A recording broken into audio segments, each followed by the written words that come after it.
তুরস্কের president Recep Tayyip Erdogan যুক্তরাষ্ট্র ও ইরানের প্রেসিডেন্টের মধ্যে টেলিকনফারেন্স আয়োজনের প্রস্তাব দিয়েছেন। লক্ষ্য দুই দেশের মধ্যে চলমান উত্তেজনা কমানো। মধ্যপ্রাচ্য ভিত্তিক সংবাদ মাধ্যম মিডল ইস্ট আই একাধিক কর্মকর্তার বরাত দিয়ে এই তথ্য জানিয়েছে। নাম প্রকাশে অনিচ্ছুক কর্মকর্তাদের মতে এই প্রস্তাব এমন এক সময়ের সামনে এলো যখন মার্কিন প্রেসিডেন্ট ডোনাল্ড ট্রাম্প কয়েকদিনের মধ্যে তেহরানের বিরুদ্ধে সামরিক পদক্ষেপ নেওয়ার হুমকি দিয়ে চলেছেন। ট্রাম্পের সঙ্গে এক ফোন আলাপে এরদোয়ান তাকে কূটনীতিতে অগ্রাধিকার দেওয়ার আহ্বান জানান এবং যুক্তরাষ্ট্র ও ইরানের মধ্যে মধ্যস্থতা করার প্রস্তাব দেন। তুরস্কের ওই কর্মকর্তা জানান, ট্রাম্প এই উদ্যোগে আগ্রহ দেখালেও ইরানের প্রেসিডেন্ট মাসুদ পেজেশকিয়ান এখনও এ বিষয়ে কোনো প্রতিক্রিয়া জানাননি। আঙ্কারার অভ্যন্তরীণ সূত্রগুলোর ধারণা, ইস্তাম্বুল সফরকালে ইরানের পররাষ্ট্রমন্ত্রী আব্বাস আরাকচি তেহরানের প্রতিক্রিয়া পৌঁছে দিতে পারেন। তবে এই আলোচনার প্রস্তাব সামরিক পদক্ষেপ ঠেকাতে পারবে কিনা সে বিষয়ে কোনো নিশ্চয়তা নেই। কর্মকর্তারা জানান, জুন মাসে 12 দিনব্যাপী যুদ্ধের সময়ও তুরস্ক ইরানকে একই ধরনের প্রস্তাব দিয়েছিল, কিন্তু তেহরান সে প্রস্তাব গ্রহণ করেনি এবং অসন্তোষ প্রকাশ করেছিল। আঙ্কারা বারবার বলে আসছে তারা ইরানে কোনো বিদেশি হস্তক্ষেপের বিরোধিতা করে। বুধবার হাকান ফিদান বলেন, যুক্তরাষ্ট্র ও ইরানের উচিত ধাপে ধাপে ধারাবাহিক পর্যালোচনার ভিত্তিতে সমস্যার সমাধান করা। উত্তেজনা প্রশমনের অংশ হিসেবে হাকান ফিদান ইরান ও যুক্তরাষ্ট্র উভয় পক্ষের কর্মকর্তাদের সঙ্গে একাধিক ফোনালাপ ও বৈঠক করেছেন। একই ধরনের উদ্যোগ নিয়েছে অঞ্চলের আরও কয়েকটি দেশ। তুরস্কের দৈনিক হুরিয়াত পত্রিকার কলাম লেখক হান্দে ফিরাত বৃহস্পতিবার লেখেন, আঙ্কারা কূটনীতিকেই একমাত্র পথ হিসেবে তুলে ধরার চেষ্টা করছে। তিনি লেখেন, আঙ্কারার লক্ষ্য ছিল ক্রমবর্ধমান সংকট কমানো, পক্ষগুলোকে আবার আলোচনার টেবিলে ফিরিয়ে আনা এবং সম্ভাব্য সামরিক হস্তক্ষেপ ঠেকানো। তিনি আরও লেখেন, কূটনৈতিক সূত্রগুলোর মতে এসব উদ্যোগ না থাকলে আজ অঞ্চলটি সম্পূর্ণ ভিন্ন এক বাস্তবতার মুখোমুখি হতে পারত। সংকট আপাতত স্থগিত হয়েছে, কিন্তু সমাধান হয়নি। ফিরাত আরও উল্লেখ করেন, ইরানের পারমাণবিক কর্মসূচি ও ব্যালিস্টিক সক্ষমতা নিয়ে উদ্বেগের পাশাপাশি নেতানিয়াহু চলতি বছরের শেষ দিকে অনুষ্ঠেয় সংসদ নির্বাচনের মুখে যুক্তরাষ্ট্রের সামরিক হস্তক্ষেপের জন্য চাপ দিচ্ছেন। তিনি বলেন, তেহরান যদি ইরানের তেল সম্পদ বিষয়ে ওয়াশিংটনের সঙ্গে সহযোগিতা প্রস্তাব দেয় তাহলে যুক্তরাষ্ট্র আবার আলোচনায় ফিরতে পারে। মিডল ইস্ট আই সোমবার জানিয়েছে, ট্রাম্প ইরানের উচ্চ পর্যায়ের কর্মকর্তা ও কমান্ডারদের ওপর নির্ভুল হামলার কথা ভাবছেন। এদিকে চলমান এই উত্তেজনার মাঝেই নিজেদের সামরিক সক্ষমতা বাড়াচ্ছে তেহরান। এর অংশ হিসেবে ইরানের সেনাবাহিনীতে যুক্ত করা হয়েছে 1000 নতুন ড্রোন। একই সঙ্গে যে কোনো হামলার জবাবে কঠোর ও ধ্বংসাত্মক প্রতিক্রিয়া দেওয়ার হুঁশিয়ারি দিয়েছেন দেশটির সেনা প্রধান। বৃহস্পতিবার রাষ্ট্রীয় টেলিভিশনের খবরে এ তথ্য জানানো হয়েছে। ইরানের সেনাবাহিনীর প্রধান আমির হাতামি রাষ্ট্রীয় টেলিভিশনকে বলেন, আমরা যে ধরনের হুমকির মুখে আছি তার আলোকে দ্রুত যুদ্ধ ক্ষমতা বজায় রাখা এবং যে কোনো আগ্রাসনের জবাবে কঠোর প্রতিক্রিয়া জানানো আমাদের সেনাবাহিনীর প্রধান লক্ষ্য। কৌশলগত সক্ষমতা ধরে রাখা ও শক্তিশালী করা সবসময় ইরান সেনাবাহিনীর কর্মসূচির অংশ। এর আগে যে কোনো আগ্রাসনের জবাবে ইরান বন্দুকের ট্রিগারে আঙুল রেখে প্রস্তুত বলে হুঁশিয়ারি দিয়েছেন দেশটির পররাষ্ট্রমন্ত্রী আব্বাস আরাকচি। তিনি আরও লেখেন, গত বছরের জুনে ইসরায়েলের কয়েকদিনব্যাপী সামরিক হামলা ও একই সময় ট্রাম্প প্রশাসনের পক্ষ থেকে ইরানে পারমাণবিক স্থাপনায় হামলার মধ্য দিয়ে তেহরান গুরুত্বপূর্ণ অভিজ্ঞতা অর্জন করেছে। 12 দিনের যুদ্ধ থেকে পাওয়া মূল্যবান অভিজ্ঞতা আমাদের আরও শক্তিশালী, দ্রুত ও গভীরভাবে প্রতিক্রিয়া জানানোর সক্ষমতা দিয়েছে। আন্তর্জাতিক ভূরাজনীতির বর্তমান প্রেক্ষাপটে মধ্যপ্রাচ্য ও মুসলিম বিশ্বের দেশগুলোর মধ্যে একটি কার্যকর সামরিক জোট বা ইসলামিক ন্যাটো গড়ে ওঠার সম্ভাবনা নিয়ে নতুন করে আলোচনা শুরু হয়েছে।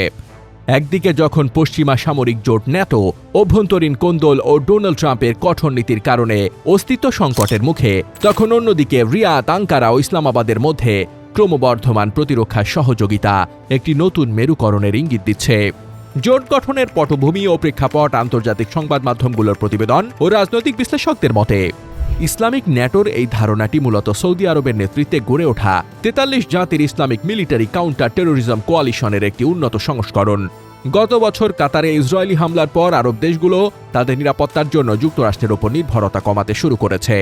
বিশেষ করে 2025 সালে সৌদি আরব ও পাকিস্তানের মধ্যে স্বাক্ষর হওয়া কৌশলগত প্রতিরক্ষা সমঝোতা এবং পরবর্তীতে তাতে তুরস্কের যুক্ত হওয়ার সম্ভাবনা এই জোটের স্বপ্নকে বাস্তবে রূপ দেওয়ার প্রাথমিক ধাপ হিসেবে দেখা হচ্ছে। বিশ্লেষকদের মতে, একটি কার্যকর ইসলামিক ন্যাটো গড়ে উঠতে 3টি প্রধান শক্তি সমন্বয় প্রয়োজন।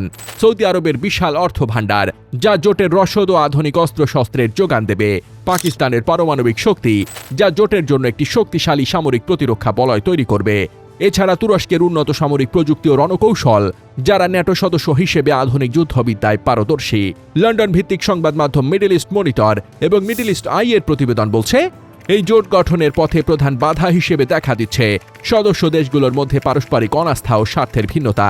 কাতার ও আরব আমিরাতের মতো দেশগুলো অনেক ক্ষেত্রে মিশরের প্রস্তাবিত প্রতিরক্ষা চুক্তিতে বাধা দিয়েছে, যা আরব বিশ্বের অভ্যন্তরীণ বিভাজনকে স্পষ্ট করে। আবার ব্রিটিশ সংবাদ মাধ্যম স্কাই নিউজের এক বিশ্লেষণে বলা হয়েছে, সৌদি পাকিস্তান প্রতিরক্ষা চুক্তি মধ্যপ্রাচ্যের দীর্ঘদিনের নিরাপত্তা সংশ্লিষ্ট বাস্তবতা বদলে দিতে পারে। তবে ভারতের সংবাদ মাধ্যম ইন্ডিয়া টুডে অন্য এক আশঙ্কার কথা তুলে ধরেছে।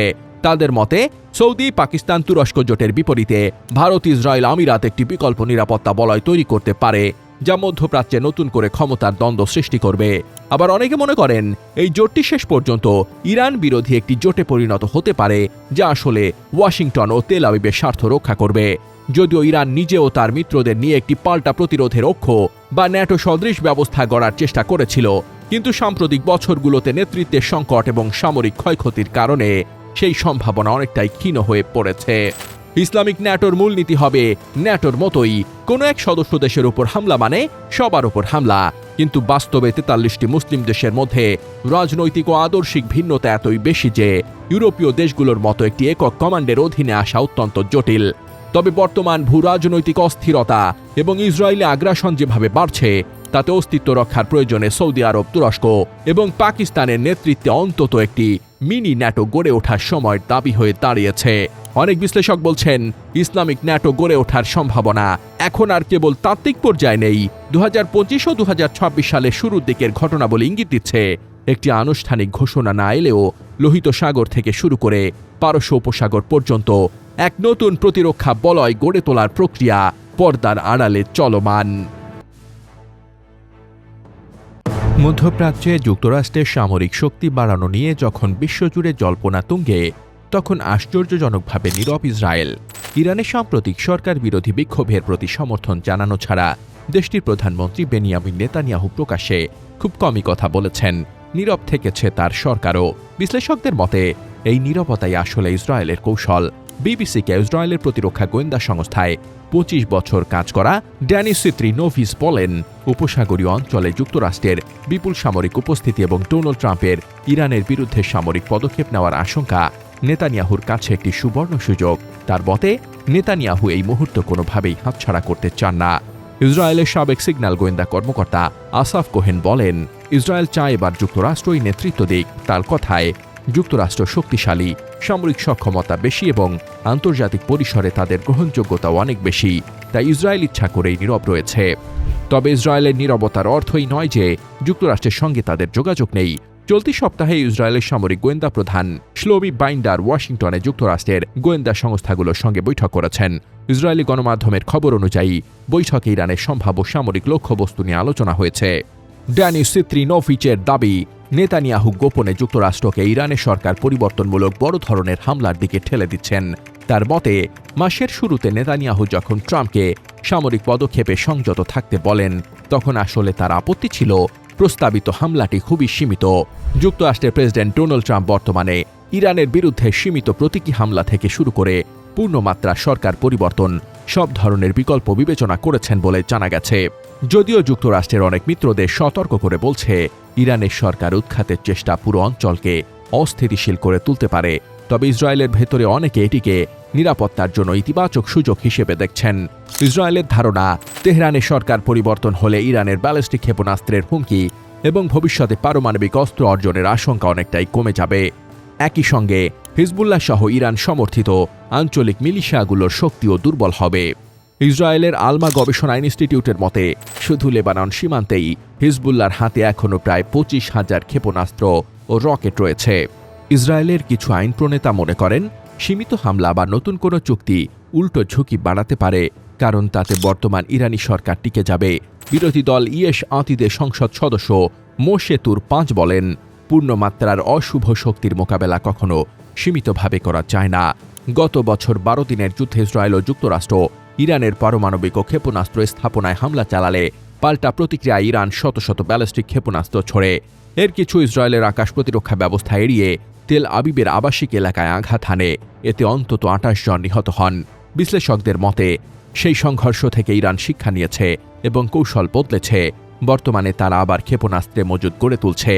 সম্প্রতি ইরানের সর্বোচ্চ নেতার এক জ্যেষ্ঠ উপদেষ্টা হুঁশিয়ারি দিয়েছেন, যুক্তরাষ্ট্র হামলা চালালে তেল আবিবে তাৎক্ষণিক ও নজিরবিহীন জবাব দেওয়া হবে। ড্যানি সিত্রিনোভিচ বলেন, ক্ষেপণাস্ত্রের হুমকি বন্ধ করতে হলে সরকার পরিবর্তন জরুরি, আর তা কেবল যুক্তরাষ্ট্রের মাধ্যমেই সম্ভব। অন্যথায় সীমিত হামলার জবাবে ইসরায়েল আবারও বড় ধরনের হামলার শিকার হবে। বিশ্লেষকদের মতে 12 দিনের যুদ্ধের পর ইরানের সামরিক প্রতিরক্ষা দুর্বল, আঞ্চলিক প্রভাব খর্ব হয়েছে এবং দেশের ভেতরে সরকার বিরোধী আন্দোলন চলছে। এই পরিস্থিতি অনেকের চোখে এক বিশাল সুযোগ। আসাফ কোহেন বলেন, ইরান এখন সবচেয়ে দুর্বল অবস্থায়। অনেকেই মনে করেন এখন না করলে আর কখনো করা যাবে না।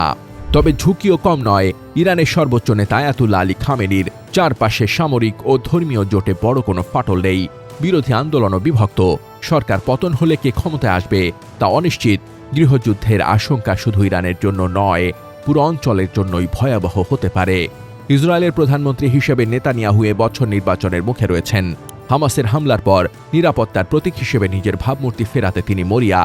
ইরানের সরকার পরিবর্তন বা খামেনির হত্যাকাণ্ড তার জন্য বড় রাজনৈতিক সাফল্য হতে পারে, আবার বড় ঝুঁকিও। সিত্রিনোভিচের ভাষায় এটি এক ধরনের জুয়া। নেতানিয়াহু পরদিন কি হবে তা নিয়ে খুব একটা চিন্তিত নন। তার লক্ষ্য ট্রাম্পের সঙ্গে দাঁড়িয়ে দেখানো যে তিনি ইরানের সরকার ধ্বংস করেছেন। যদি নিশ্চিত হন যুক্তরাষ্ট্র পুরোপুরি যাবে, তবে এই ঝুঁকি নিতে তিনি প্রস্তুত। তবে শেষ পর্যন্ত সিদ্ধান্ত নির্ভর করছে ডোনাল্ড ট্রাম্পের ওপর, আর এটা ইসরায়েলের জন্য সবচেয়ে বড় অনিশ্চয়তা। যুক্তরাষ্ট্র 48 ঘণ্টার মধ্যে ইরানে হামলা চালাতে পারে বলে আশঙ্কা প্রকাশ করেছেন সার্বিয়ার প্রেসিডেন্ট আলেক্সান্দার ভুচিচ। সার্বিয়ার টেলিভিশন চ্যানেল পিঙ্ক টিভিতে বিস্ফোরক এই মন্তব্য করেছেন তিনি। 31 জানুয়ারি কুখ্যাত যৌন অপরাধী জেফ্রি আপস্টেইনের সঙ্গে সংশ্লিষ্ট বিপুল নথি প্রকাশ করেছে যুক্তরাষ্ট্রের বিচার বিভাগ। এসব নথির মধ্যে বহুবার বর্তমান মার্কিন প্রেসিডেন্ট ডোনাল্ড ট্রাম্পের নাম এসেছে। তার বিরুদ্ধে শিশু নিপীড়নের ভয়াবহ অভিযোগও উঠেছে। এ নিয়ে প্রবল চাপের মুখে রয়েছে ট্রাম্প। এ অবস্থা অনেকেই মনে করছেন অ্যাপস্টেইন ফাইলস কেলেঙ্কারি ঢাকতে সত্যি সত্যি ইরানে হামলা চালাতে পারে ট্রাম্প। এসবের প্রতি ইঙ্গিত করে ইরানে সম্ভাব্য মার্কিন হামলা প্রসঙ্গে সার্বিয়ার প্রেসিডেন্ট বলেন, অনেক সময় এমন কিছু ঘটনার সামনে আসে যেগুলো শুনতে আজগুবি বা অবিশ্বাস্য মনে হয়, কিন্তু ইতিহাস বলে এমন পরিস্থিতির পরই কোথাও না কোথাও বোমা পড়ে। তিনি অতীতে বিল ক্লিন্টনের নারী কেলেঙ্কারির উদাহরণ টেনে বলেন, এসব বিষয় প্রায়ই বড় সিদ্ধান্তকে ত্বরান্বিত করে। সার্বিয়ান প্রেসিডেন্ট আরও বলেন, আমার মনে হয় আগামী 48 ঘণ্টার মধ্যে ইরানে হামলা হতে পারে এবং একই সঙ্গে আরও কয়েকটি বড় ঘটনা ঘটতে পারে। বর্তমান বৈশ্বিক পরিস্থিতি অত্যন্ত কঠিন। এই সময়ে শান্তি বজায় রাখার প্রতিশ্রুতি সবচেয়ে গুরুত্বপূর্ণ। ভুচিচের এই মন্তব্য এমন সময় এলো যখন যুক্তরাষ্ট্র ও ইরানের মধ্যে উত্তেজনা দ্রুত বাড়ছে। ট্রাম্প ইরানকে দ্রুত আলোচনার টেবিলে বসার আহ্বান জানিয়ে হুঁশিয়ারি দিয়ে বলেছেন, সময় দ্রুত ফুরিয়ে আসছে। ইরান যদি পারমাণবিক কার্যক্রম পরিত্যাগ না করে তাহলে ভয়াবহ হামলা হবে, যা হবে গত বছরের জুনের চেয়ে অনেক বেশি ভয়াবহ। এদিকে ইরানে হামলা নিয়ে ট্রাম্পের হুঁশিয়ারির মধ্যেই ইসরায়েলের দক্ষিণাঞ্চলীয় বন্দর শহর এইলাতে মার্কিন যুদ্ধজাহাজ ভেড়ার চাঞ্চল্যকর খবর আসছে। ইরানকে চাপে ফেলার অংশ হিসেবেই এই জাহাজ মোতায়েন বলে জানাচ্ছে ইসরায়েলি গণমাধ্যমগুলো। সংবাদ মাধ্যম ইয়নেট জানায়, আকাবা উপসাগরের এই বন্দরে যুদ্ধজাহাজটি অবস্থান ছিল পূর্ব পরিকল্পিত। যুক্তরাষ্ট্র ও ইসরায়েলের চলমান সামরিক সহযোগিতার অংশ এটি। এই জাহাজ মোতায়েন এমন এক সময় হলো যখন ইরানের ওপর চাপ বাড়াচ্ছে ওয়াশিংটন। মার্কিন নৌবাহিনীর তথ্য অনুযায়ী বর্তমানে মধ্যপ্রাচ্যে 6টি ডেস্ট্রয়ার, একটি বিমানবাহী রণতরী এবং 3টি যুদ্ধজাহাজ রয়েছে। ইরান আগেভাগেই হুমকি দিয়ে রেখেছে, কোনো হামলা হলে কেবল মার্কিন ঘাঁটি নয়, ইসরায়েলও পাল্টা হামলার লক্ষ্যবস্তু হবে। সেই পাল্টা হামলা থেকে ইসরায়েলকে সুরক্ষা দিতেই এই যুদ্ধজাহাজ মোতায়েন হয়েছে কিনা তা এক বড় প্রশ্ন হয়ে দেখা দিয়েছে। যে কোনো প্রকার হামলা শুরু হলে ইরান নয়, পুরো অঞ্চল জুড়ে যুদ্ধ শুরু হবে বলে হুঙ্কার দিয়েছেন ইরানের সর্বোচ্চ নেতা আয়াতুল্লাহ আলী খামেনি। তিনি বলেন, মার্কিনরা বারবার যুদ্ধের হুমকি দিচ্ছে, কিন্তু ইরানি জাতি এসব হুমকিতে ভয় পায় না। আমরা আগ্রাসন শুরু করি না, তবে কেউ আক্রমণ করলে শক্ত জবাব দেওয়া হবে। যুক্তরাষ্ট্র যদি যুদ্ধ শুরু করে তবে তা আর সীমিত থাকবে না। যুক্তরাষ্ট্রের জানা উচিত, যদি তারা যুদ্ধ শুরু করে তবে এবার তা হবে একটি আঞ্চলিক যুদ্ধ। মার্কিন অর্থলগ্নিকারক কুখ্যাত জেফ্রি আপস্টেইনকে ঘিরে নতুন করে ফাঁস হওয়া কিছু নথিতে বিস্ফোরক অভিযোগ উঠে এসেছে। এসব নথিতে দাবি করা হয়েছে, ইসলামের সবচেয়ে পবিত্র স্থান মক্কার কাবা শরীফের গিলাফ বা কিসওয়া সংগ্রহ করে তা অ্যাপস্টেইনের কাছে পাঠানো হয়েছিল। আন্তর্জাতিক সংবাদ মাধ্যম মিডল ইস্ট আই এক প্রতিবেদনে এই অভিযোগ সামনে এনেছে। প্রতিবেদনে বলা হয়, ফাঁস হওয়া নথির মধ্যে থাকা একটি ইমেইলে কাবার গিলাফের ধর্মীয় তাৎপর্য বিশেষভাবে উল্লেখ করা হয়েছে। ওই ইমেইলে লেখা ছিল, এই কালো কাপড়ের টুকরোটি অন্তত 1 কোটি মুসলমান স্পর্শ করেছেন। তারা এতে তাদের প্রার্থনা ও অশ্রু রেখে গেছেন। অভিযোগ সত্য হলে বিষয়টি মুসলিম বিশ্বে গভীর আঘাত হিসেবে বিবেচিত হবে বলে মনে করছেন বিশ্লেষকরা। প্রতিবেদনটিতে সংযুক্ত আরব আমিরাতের 2 ব্যবসায়ী আজিজ আল আহমাদি ও আবদুল্লাহ আল মাআরির নাম উল্লেখ করা হয়েছে। অভিযোগ অনুসারে এই 2জন ব্যক্তি সৌদি আরব থেকে কাবার পবিত্র এই আবরণী কাপড় সংগ্রহ করে যুক্তরাষ্ট্রের ফ্লোরিডায় জেফ্রি অ্যাপস্টেইনের কাছে পাঠাতে গুরুত্বপূর্ণ ভূমিকা পালন করেছিলেন। নথিতে আরও বলা হয়েছে, এই চালানের পরিবহনকারী হিসেবে ব্রিটিশ এয়ারওয়েজের নামও উঠে এসেছে। তবে এসব অভিযোগ এখনও স্বাধীনভাবে যাচাই করা হয়নি। সংশ্লিষ্ট ব্যক্তি কিংবা প্রতিষ্ঠানগুলোর পক্ষ থেকেও আনুষ্ঠানিক কোনো প্রতিক্রিয়া পাওয়া যায়নি। বিষয়টি নিয়ে তুর্কি সংবাদ মাধ্যম ইয়েনি সফাক লিখেছে, জেফ্রি অ্যাপস্টেইন কেলেঙ্কারি মূলত যৌন নিপীড়ন ও মানব পাচারের অভিযোগকে কেন্দ্র করে শুরু হলেও কাবার গিলাফ নিয়ে নতুন দাবি কেলেঙ্কারটিকে আরও ভিন্ন মাত্রা দিয়েছে। কাবা শরীফ মুসলমানদের কাছে সর্বোচ্চ পবিত্র স্থান। এর সঙ্গে সংশ্লিষ্ট কোনো বস্তুর অবমাননা বা অপব্যবহার বিশ্বজুড়ে মুসলমানদের ধর্মীয় অনুভূতিতে গভীর আঘাত হানতে পারে। বিশেষজ্ঞদের মতে, অভিযোগটি সত্য প্রমাণিত হলে মুসলিম সংখ্যাগরিষ্ঠ দেশগুলোতে ব্যাপক নিন্দা, কূটনৈতিক চাপ ও স্বাধীন তদন্তের দাবি জোরালো হতে পারে। তুরস্ক সহ বিভিন্ন দেশে, যেখানে ধর্মীয় পবিত্রতার প্রতি শ্রদ্ধা সামাজিক ও রাজনৈতিক জীবনের গুরুত্বপূর্ণ অংশ, সেখানে এই অভিযোগের প্রতিক্রিয়া বিশেষভাবে তীব্র হতে পারে বলে ধারণা করা হচ্ছে। কাবা শরীফের গিলাফ বা কিসওয়া সাধারণত সৌদি সরকারের সরাসরি তত্ত্বাবধানে তৈরি ও সংরক্ষিত হয় এবং নির্দিষ্ট ধর্মীয় প্রোটোকল মেনে প্রতি বছর তা পরিবর্তন করা হয়। অতীতে সীমিত পরিসরে রাষ্ট্রীয় অতিথি বা জাদুঘরের জন্য কিসওয়ার ছোট অংশ উপহার দেওয়ার নজির থাকলেও ব্যক্তিগতভাবে তা বিদেশে পাঠানো বা বিক্রির অভিযোগ অত্যন্ত সংবেদনশীল ও গুরুতর বলে বিবেচিত হয়। জেফ্রি অ্যাপস্টেইনের মতো বিকৃত মানসিকতার কুখ্যাত যৌন নিপীড়কের হাতে সেই গিলাফ উঠেছে, এমনটা সত্য হলে বিষয়টি শুধু ধর্মীয় নয়, বরং কূটনৈতিক ও আইনি জটিলতাও তৈরি করতে পারে বলে বিশ্লেষকরা মনে করছেন। যৌন অপরাধ ও মানব পাচারের অভিযোগে অভিযুক্ত মার্কিন ধনকুবের জেফ্রি অ্যাপস্টেইনকে নিয়ে বিশ্বজুড়ে কৌতূহল ও বিতর্ক চলমান। 2019 সালের 10 আগস্ট নিউ ইয়র্কের একটি জেলখানায় বিচার চলাকালীন অবস্থায় রহস্যজনকভাবে তার মৃত্যু হয়। মৃত্যুর আগে তিনি কিশোরীদের পাচার এবং একটি বিশাল যৌন চক্র চালানোর অভিযোগে অভিযুক্ত ছিলেন। 2025 সালের নভেম্বরে মার্কিন Congress Epstein file transparency act পাশের পর এই সংক্রান্ত গোপন নথিপত্র জনসমক্ষে আসার প্রক্রিয়া শুরু হওয়ায় তার জীবনের অন্ধকার দিকগুলো পুনরায় আলোচনায় এসেছে। গণিত শিক্ষক থেকে বিলিয়নার, নিউ ইয়র্কে বেড়ে ওঠা অ্যাপস্টেইন 70-এর দশকে একটি বেসরকারি স্কুলে গণিত ও পদার্থবিজ্ঞান পড়াতেন। এরপর নিজের মেধা ও কৌশলে ওয়াল স্ট্রিটের ইনভেস্টমেন্ট ব্যাংক বেয়ার স্ট্রন্সে যোগ দেন। মাত্র 4 বছরেই তিনি ওই ব্যাংকের পার্টনার হন এবং 1982 সালে নিজস্ব প্রতিষ্ঠান জে অ্যাপস্টেইন অ্যান্ড কোং গঠন করেন। $1 বিলিয়ন বেশি সম্পদ ব্যবস্থাপনার মাধ্যমে তিনি দ্রুত ধনকুবেরে পরিণত হন এবং নিউ ইয়র্ক, ফ্লোরিডা ও নিউ মেক্সিকোতে বিলাসবহুল প্রাসাদ ও ব্যক্তিগত দ্বীপ গড়ে তোলেন। ক্ষমতাধর বন্ধুদের বৃত্ত। অ্যাপস্টেইনের সামাজিক যোগাযোগ ছিল ঈর্ষণীয়। সাবেক মার্কিন president Bill Clinton, Donald Trump থেকে শুরু করে ব্রিটিশ রাজপরিবারের প্রিন্স অ্যান্ড্রু, সৌদি যুবরাজ মোহাম্মদ বিন সালমান পর্যন্ত তার বন্ধু তালিকায় ছিলেন। 2002 সালে এক সাক্ষাৎকারে ট্রাম্প তাকে চমৎকার লোক হিসেবে অভিহিত করেছিলেন। যদিও পরবর্তী সময়ে ট্রাম্প দাবি করেন যে অ্যাপস্টেইনের অসংলগ্ন আচরণের কারণে কয়েক দশক আগেই তিনি তার সাথে সম্পর্ক ছিন্ন করেছিলেন। অন্যদিকে প্রিন্স অ্যান্ড্রু অ্যাপস্টেইনের সাথে তার বন্ধুত্বের কারণে ব্যাপক সমালোচনার মুখে পড়েন এবং শেষ পর্যন্ত 2025 সালে নিজের রাজকীয় উপাধি হারান। আইনি লড়াই ও শতাব্দীর সেরা সমঝোতা। 2005 সালে প্রথম এক 14 বছর বয়সী কিশোরীকে শ্লীলতাহানির অভিযোগে অ্যাপস্টেইনের বিরুদ্ধে পুলিশি তদন্ত শুরু হয়। 2008 সালে তিনি যাবজ্জীবন কারাদণ্ড এড়াতে এক বিতর্কিত প্লি ডিল বা সমঝোতা করেন। এর ফলে তিনি মাত্র 13 মাস কারাগারে কাটান এবং দিনের 12 ঘণ্টা নিজের অফিসে কাজ করার অনুমতি পান। এই সমঝোতাকে পরবর্তী সময়ে শতাব্দীর সেরা ডিল হিসেবে সমালোচনা করা হয়। তবে 2019 সালে নতুন করে পাচারের অভিযোগ উঠলে তিনি পুনরায় গ্রেফতার হন এবং জেলের ভেতরেই তার জীবনের অবসান ঘটে। গিজলেন ম্যাক্সওয়েল ও পরবর্তী প্রভাব। অ্যাপস্টেইনের মৃত্যুর পর তার প্রেমিকা ও অপরাধের সহযোগী গিজলেন ম্যাক্সওয়েলকে বিচারের মুখোমুখি করা হয়।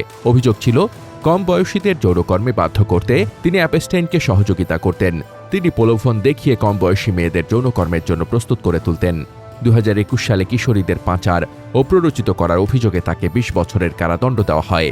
অর্থাৎ 60 বছর বয়সী গিলেন ম্যাক্সওয়েলকে জীবনের বাকি সময় কারাগারে কাটাতে হবে। অক্সফোর্ডে পড়াশোনা করা গিলেন ম্যাক্সওয়েল তার বহু ধনী ও ক্ষমতাধর বন্ধুদের সঙ্গে অ্যাপস্টাইনের পরিচয় করিয়ে দিয়েছিলেন। এর মধ্যে বিল ক্লিন্টন এবং অ্যান্ড্রু আছেন। ম্যাক্সওয়েল পরে আদালতে স্বীকার করেন যে অ্যাপস্টাইনের সাথে পরিচয় হওয়া তার জীবনের সবচেয়ে বড় অনুশোচনার বিষয়। বর্তমানে মার্কিন বিচার বিভাগ অ্যাপস্টাইন সংক্রান্ত নথিপত্রগুলো প্রকাশ করছে, যা বিশ্বের ক্ষমতাধর ব্যক্তিদের সাথে তার সম্পর্ক এবং অপরাধের ধরন সম্পর্কে নতুন নতুন তথ্য সামনে আনছে। লিবিয়ার প্রয়াত নেতা মুয়াম্মার গাদ্দাফির সবচেয়ে প্রভাবশালী ও আলোচিত পুত্র সাইফ আল ইসলাম গাদ্দাফি এক ভয়াবহ হামলায় নিহত হয়েছেন। 3রা জানুয়ারি গভীর রাতে রাজধানী ত্রিপোলি থেকে 136 কিলোমিটার দক্ষিণ পশ্চিমে অবস্থিত জিনতান শহরে নিজের বাসভবনেই নির্মম হত্যাকাণ্ডের শিকার হন তিনি। সৌদি আরবের সংবাদ মাধ্যম আল আরাবিয়ার প্রতিবেদনে বলা হয়েছে, 4 জন সশস্ত্র বন্দুকধারী অত্যন্ত সুপরিকল্পিতভাবেই হামলা চালায়। ঘাতকরা প্রথমে বাসভবনের নিরাপত্তা ক্যামেরাগুলো অকেজো করে দেয় এবং পরে বাগানে সাইফের মুখোমুখি হয়ে তাকে লক্ষ্য করে নির্বিচারে গুলি চালিয়ে দ্রুত পালিয়ে যায়। 53 বছর বয়সী সাইফ আল ইসলামের মৃত্যুর খবর নিশ্চিত করেছেন তার রাজনৈতিক উপদেষ্টা আবদুল্লাহ ওসমান। এক ফেসবুক পোস্টে তিনি সাইফকে মুজাহিদ হিসেবে উল্লেখ করে তার আত্মার শান্তি কামনা করেন। গাদ্দাফি পরিবারের ঘনিষ্ঠ এক সূত্র জানিয়েছে, এই হত্যাকাণ্ডটি এমন এক সময় ঘটল যখন লিবিয়ার রাজনীতিতে আবারও ফেরার চেষ্টা করছিলেন সাইফ। তবে তার এই আকস্মিক প্রয়াণ লিবিয়ার ভঙ্গুর রাজনৈতিক পরিস্থিতিতে নতুন করে অস্থিরতা তৈরি করতে পারে বলে আশঙ্কা করা হচ্ছে। সাইফ আল ইসলামের জীবন ছিল উত্থান পতন আর নাটকীয়তায় ঘেরা। বাবা মুয়াম্মার গাদ্দাফির উত্তরসূরি ভাবা হতো তাকে। লিবিয়ার ক্ষমতা থেকে তার বাবা উৎখাত হওয়ার পর 1 দশকের বন্দি জীবন, প্রত্যন্ত এক পাহাড়ি শহরে অজ্ঞাতবাস, নির্বাচনে প্রেসিডেন্ট প্রার্থী হওয়ার চেষ্টা, সব মিলিয়ে বারবার মুয়াম্মার গাদ্দাফির পরে তাকে লিবিয়ার সবচেয়ে ক্ষমতাধর ব্যক্তি মনে করা হতো। লন্ডন স্কুল অব ইকোনমিক্সে পড়াশোনা করা সাইফকে লিবিয়ার আধুনিকায়নের কারিগর হিসেবেও দেখা হতো।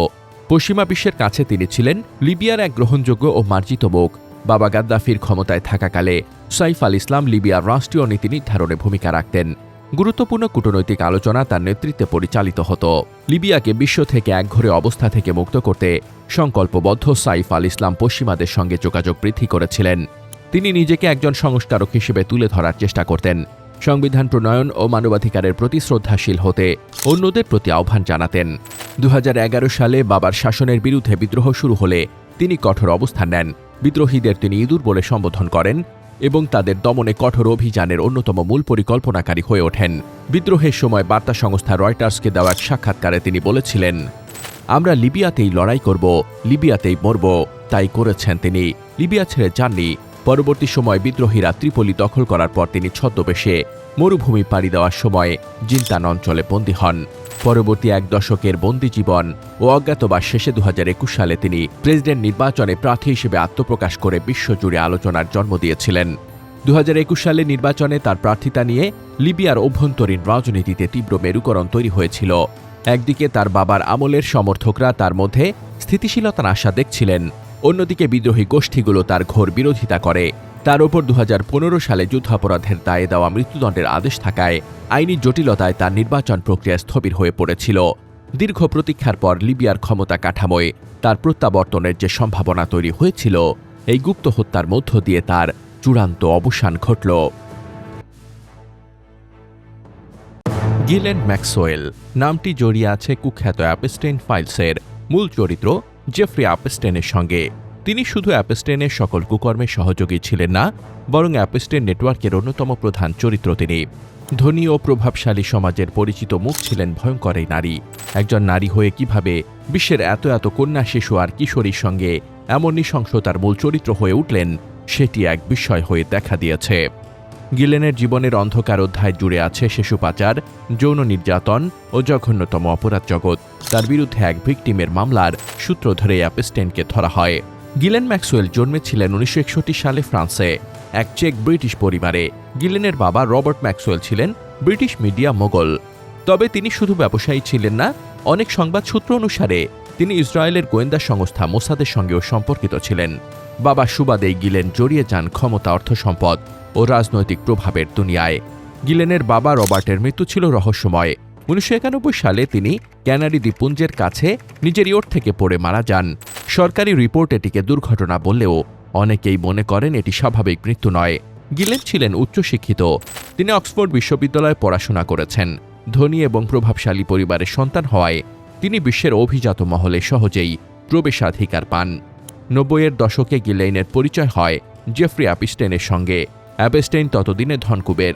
তারা একসঙ্গে এমন একটি নেটওয়ার্ক গড়ে তোলেন যেখানে এই বিকৃত মানসিকতার লোভী ও উচ্চভিলাষী জুটি নাবালিকা মেয়েদের খুঁজে বের করে যৌন অপরাধ আর নির্যাতন, ধর্ষণ, হত্যা আর ক্যানিবালিজমের মতো অপরাধে লিপ্ত হতেন। ভুক্তভোগীরা জানিয়েছেন, গিলেন শুরুতে বন্ধুর মতো আচরণ করে শিশু কিশোরীদের বিশ্বাস অর্জন করতেন। তারপর তাদের জীবনে নেমে আসত ভয়াবহ বিপর্যয় ও যন্ত্রণাদায়ক মৃত্যু। অ্যাপস্টেইনের কুকর্মের সহযোগী হিসেবে 2022 সালে 20 বছরের কারাদণ্ডে দণ্ডিত হন গিলেন। তাকে ঘিরে রহস্য ও বিতর্কের আজও অবসান হয়নি। আজও অনেক প্রশ্নের উত্তর দেননি তিনি। কী কারণে তিনি অ্যাপস্টেইন নেটওয়ার্কের বড় বড় নামগুলো প্রকাশ করেননি? ভয়াবহ এই নেটওয়ার্ক গড়ে তুলতে কারা সত্যিকারভাবে দায়ী ছিল? কারাই বা পার পেয়ে যাচ্ছে আড়ালে আড়ালে? এসব ব্যাপারে গিলেনের নীরবতা নিয়ে অনেকে বলেন এটি হয়তো আত্মরক্ষার কৌশল। আবার কেউ মনে করেন এটি বিশ্বের প্রভাবশালী গোষ্ঠীর ইশারাতেই হচ্ছে। 2019 সালের আগস্টে জেফ্রি অ্যাপস্টেইনের কারাগারে মৃত্যুর পর বিশ্বজুড়ে প্রশ্ন উঠতে শুরু করে, এত বড় অপরাধ চক্রে কি তিনি একাই ছিলেন? খুব দ্রুত তদন্তকারীদের নজর পড়ে তার দীর্ঘদিনের ঘনিষ্ঠ সহযোগী গিলেন ম্যাক্সওয়েলের দিকে। কিন্তু অ্যাপস্টেইনের মৃত্যুর ঠিক পরপরই ফোন, সামাজিক যোগাযোগ, পরিচিত মহল সব কিছু থেকে হঠাৎ অদৃশ্য হয়ে যান তিনি।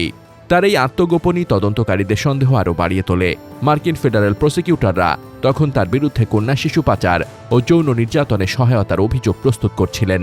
অভিযোগ অনুযায়ী 1990-এর দশক থেকে 2000-এর দশকের শুরু পর্যন্ত গিলেন অ্যাপস্টেইনের হয়ে নাবালিকা মেয়েদের খুঁজে বের করতেন, তাদের বিশ্বাস অর্জন করতেন এবং পরে অ্যাপস্টেইনের হাতে তুলে দিতেন।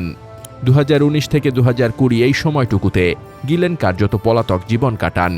অবশেষে 2020 সালের 2 জুলাই নিউ হ্যাম্পশায়ার অঙ্গরাজ্যের ব্রাডফোর্ড শহরের একটি বিলাসবহুল বাড়ি থেকে গিলেনকে গ্রেফতার করা হয়।